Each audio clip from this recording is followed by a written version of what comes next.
Pax et bonum, paix et tout bien, mes auditeurs, bienvenue dans notre quart d'heure franciscain.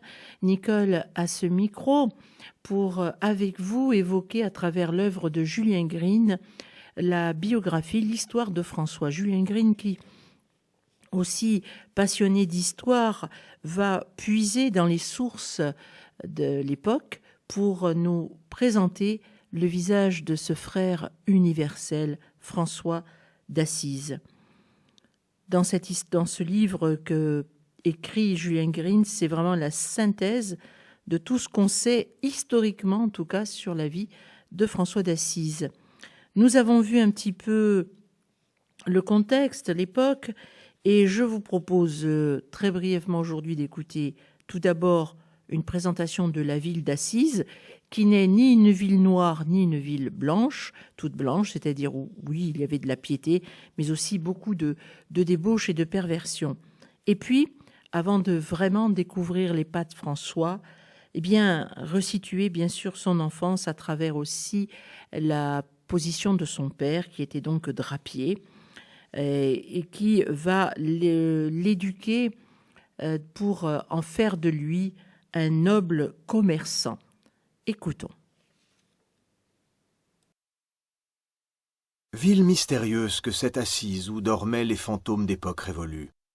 Les plus vieux habitants se souvenaient de ce que leurs parents leur disaient des courses de taureaux qui avaient encore lieu au début du siècle dans l'amphithéâtre romain.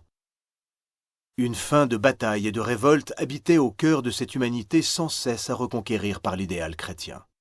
En vain, les églises se multipliaient et sonnaient les cloches de l'aube au crépuscule. La foi était présente, présent aussi l'irrésistible penchant à la volupté, le luxe et la fascination du gain. Ce serait une erreur de voir dans Assise une ville confite en dévotion. Des courants de violence et de sensualité la traversaient constamment. Pieuse, elle l'était, mais prête à tous les excès, comme le 6 décembre.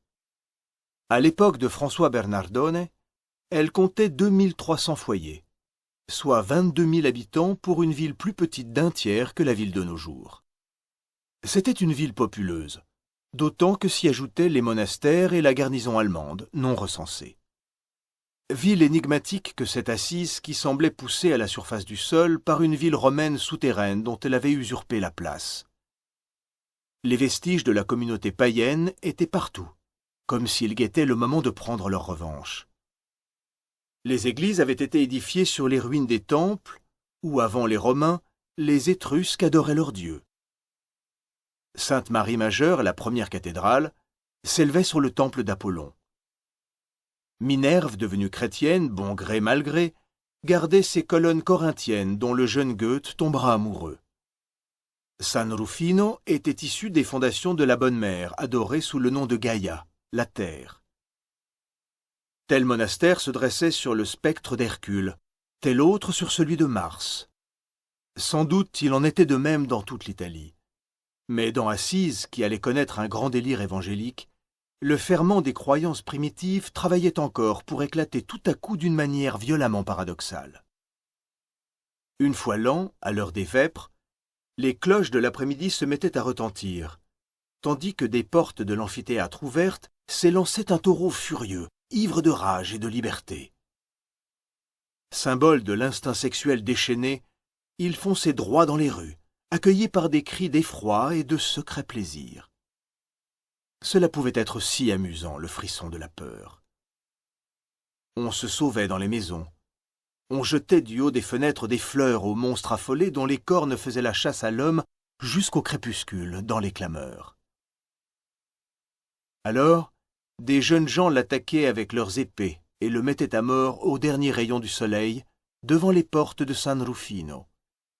Magnifique image de la lutte éternelle entre les furieuses exigences du sexe et celle non moins violente de l'âme. François dut en savoir quelque chose.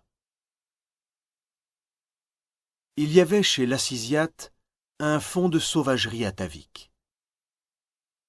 La ville blanche et rose qui s'étageait au flanc du mont Subasio avait beau rêver au soleil, elle était toujours prête à guerroyer. À chacune des portes veillaient les soldats de la cité, à tour de rôle, quartier par quartier, guettant la route de Pérouse, rivale détestée, soumise au pape, alors qu'on était ici ville impériale. Des deux côtés, une haine à mort s'entretenait comme un brasier. À tout moment, on pouvait se jeter l'une contre l'autre. Et puis, la guerre faisait marcher le commerce. De rue en ruelle, se haussant les unes par-dessus les autres, curieuses, chaque maison voulait tout voir, la campagne et les rues étroites. De celle-ci montait le bourdonnement d'une vie laborieuse. Les teinturiers autour des cuves, les drapiers dans leurs boutiques, les armuriers assourdissants, les forgerons, tout cela dans le tintamarre des cris, des rires, des paroles chantantes, et parfois de ces disputes qui dégénèrent en corps à corps. Le besoin de se battre dort d'un sommeil léger dans le cœur des hommes. Chaque année voyait la ville basse se lancer à l'assaut de la ville haute. La ville basse sortait des faubourgs hors les murs où les vilains s'abritaient dans des masures entorchies. Ils avaient permission, un jour par an, de régler leurs comptes avec ceux de la ville haute, mieux logés, mais non forcément prospères. C'était une rivalité de quartier. Des blessés, parfois des morts, soldaient l'addition sur la place. Dès le lendemain, défense de se venger. La vendetta était interdite, ce qui permettait à la haine de se fortifier pendant 1 an. Père et drapier. Drapier d'abord? On serait tenté de le croire. N'est-il pas parti pour la Champagne alors que sa femme Pica était enceinte de 7 mois?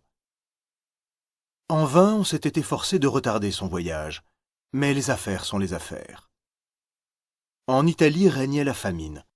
Un ouragan avait soufflé sur toute la péninsule, d'une force telle qu'il avait détruit le blé en herbe et arraché les arbres fruitiers. Épargnée, la France restait le pays des opérations lucratives. Il y avait de l'or à gagner à Troyes, à Provins. Les seuls noms de ces 2 villes exerçaient sur Bernardone la fascination d'un mirage. Pica pouvait attendre, l'enfant aussi. Le drap passait avant tout. Revenu chez lui, l'homme n'avait que le nom de France à la bouche.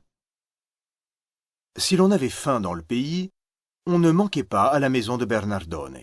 Il savait gérer ses biens et ce séjour en Champagne lui avait tout l'air d'une approbation du ciel. L'enfant, un garçon, Dieu merci, on en ferait un petit Français, et ce nom lui porterait bonheur. Il travaillerait au magasin. C'était une augmentation de capital en vue. Le caractère se forme vite dans les premières années de l'adolescence. Mince et gracieux, François chantait déjà de cette voix douce et véhémente, qui devait agir si profondément sur les hommes et les femmes de son temps. Il était connu pour sa perpétuelle bonne humeur et la joie de vivre dont vibraient les accents dans les toutes dernières cantilènes apprises des troubadours et des jongleurs qui traversaient sans cesse le pays. Cette exultation mystérieuse s'exprimait le plus souvent dans la langue française qui lui était chère. On ne s'étonnait pas qu'il fût gai, mais bien qu'il le fût toujours. La tristesse était-elle absente de sa nature? Jamais personne ne parut plus que lui heureux d'être au monde, dans ce coin d'Italie beau comme un songe.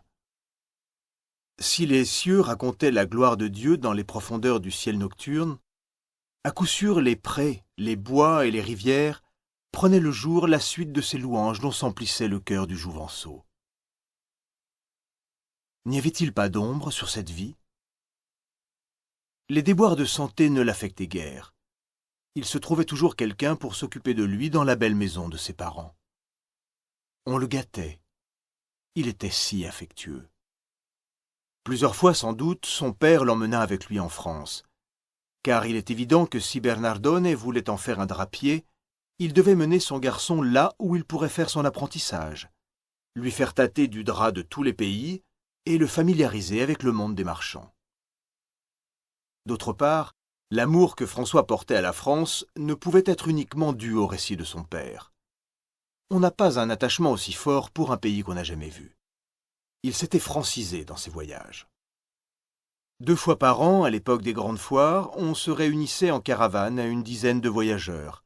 Drapiers, lainiers, soyeux, orfèvres, et on allait, sous la protection des hommes d'armes que l'on avait engagés dans sa ville, à travers des contrées où l'on payait un droit de passage, mais où les serfs voyaient d'un mauvais œil ces étrangers armés et prospères. D'Orvieto ou de Terni, par Cortone, Florence, Lucques, on longeait le littoral pour gagner la Provence, puis on remontait la vallée du Rhône dans la poussière des routes et des chemins creux jusqu'au pays des brumes. Il fallait des semaines. Au retour, les coffres étaient chargés non seulement d'étoffes précieuses, de couleurs nouvelles, de draps tissés de façon différente à Bruges et à Gand, où l'eau avait des qualités particulières pour le foulage, mais aussi d'œuvres d'art, bijoux, émaux, ivoire, tout ce qu'il fallait pour faire perdre tête à des seigneurs fortunés et vaniteux, mais qui s'y ruineraient, ou du moins, pensait Bernardone, céderaient de belles et bonnes terres pour éteindre leurs dettes. Et puis on voyageait sans trop de pièces d'or, car les premières lettres de crédit faisaient leur discrète apparition. Quel âge François pouvait-il avoir? 12 ans, peut-être. J'imagine son enivrement dans la découverte de nouveaux paysages et de villes où bourdonnait cette langue française dont il essayait d'attraper toutes les inflexions. S'arrêtant dans les églises, le frappait surtout l'élévation de l'hostie à la messe, coutume propre à la France de montrer aux fidèles le corps du Seigneur. Elle fut instituée à Paris d'abord par l'évêque Eudes de Sully. Cette protestation muette contre l'hérétique Béranger, qui 100 ans plus tôt niait la présence réelle, répondait aussi au désir du peuple de voir le mystère.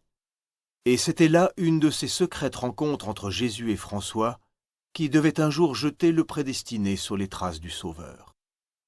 En Champagne, en Provence, il avait entendu troubadours, trouvères et jongleurs dont les chansons l'émerveillaient, et qu'il ne se lassait pas d'écouter pour les retenir et les chanter à son tour. Pas toutes, peut-être, mais celle où paraissait la dame idéale, l'éternelle bien-aimée lointaine, semblable à la princesse délivrée par saint Georges. Et puis, il voulait pouvoir les chanter à sa mère. De nos jours, on se fait encore du troubadour une idée qui nous vient tout droit du romantisme et des statues néo-gothiques. Élégant, frisé, avantageux.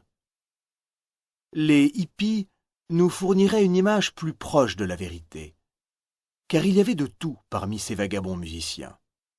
Bons et mauvais garçons, suborneurs de dames, comme on disait d'eux alors. Tous ne chantaient pas bien, loin de là, mais dans l'ensemble, ces jeunes perpétuellement ambulants avaient la faveur du public.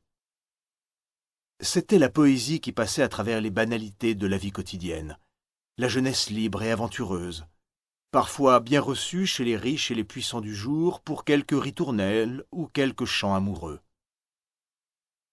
François admirait peut-être leur indépendance, leur dédain de toute servitude. En tout cas, il se souviendrait d'eux plus tard quand il prit pour lui et ses compagnons le nom charmant de jongleurs de Dieu. On ne sait ce que Bernardone pensait des troubadours. Sans doute les trouvait-il insupportables avec leurs guitares, leurs refrains langoureux et leurs airs mourants. Pour lui, ce qui comptait en voyage, c'étaient les affaires et la fructification croissante des bénéfices. Il lui fallait aussi apprendre à son garçon son futur métier, la différence de qualité des tissus, leur valeur. Ces leçons-là ne tombaient pas dans une oreille inattentive. Tout s'emmagasinait dans cette petite tête intelligente, le temporel comme les rêves, et l'imagination bouillonnait. Car enfin, il y avait de tout dans ces voyages. Un nouveau monde s'ouvrait avec des inventions qui tenaient du prodige. Les moulins à vent dataient de la naissance de François, et l'on regardait encore bouche bée ces grandes ailes de toile tournant dans le ciel comme des bras de géants. Peut-être remarquait-il, lui, mais sans bien en saisir la portée immense, l'ogive pointant comme le bourgeon d'une fleur nouvelle dans les églises construites depuis sa petite enfance. Qui se doutait du reste que c'était l'éclosion d'une spiritualité nouvelle? De retour à Assise, il devait accompagner son père au magasin pour se familiariser tant soit peu avec les rudiments du métier. Savoir parler aux clients était un art. Apprendre à lire sur leur visage ce qui pouvait guider leurs choix, leurs préférences et leurs moyens, tout cela demandait une certaine finesse. François montrait les dispositions nécessaires. Il eût fait un commerçant de premier ordre. Ajoutons à cette intelligence toujours en éveil la magie du sourire et de la courtoisie. Sur ce point, Bernardone pouvait être tranquille. Mort, il laisserait sa boutique entre de bonnes mains. Ce qui lui échappait, et qui l'eût alarmé peut-être, c'est que dans cet être si charmant et il faut bien le dire si adroitement enjôleur, voisinait avec le sens pratique une tendance au rêve et, horreur, aux visions. Ici encore les choses s'embrouillaient en raison de cette dualité dont François lui-même ignorait la cause profonde. Quoi qu'il fît, il était la proie de Dieu. Travers, faute, défaut, passion même, ne pouvaient que retarder l'inévitable coup de foudre.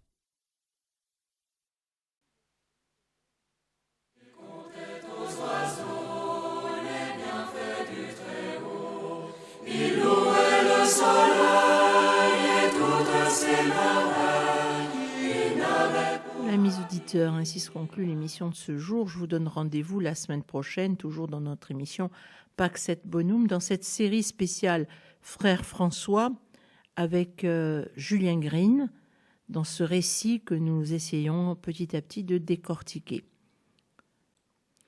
Que le Seigneur tourne vers vous son visage, qu'il vous bénisse et vous donne la paix. À la semaine prochaine.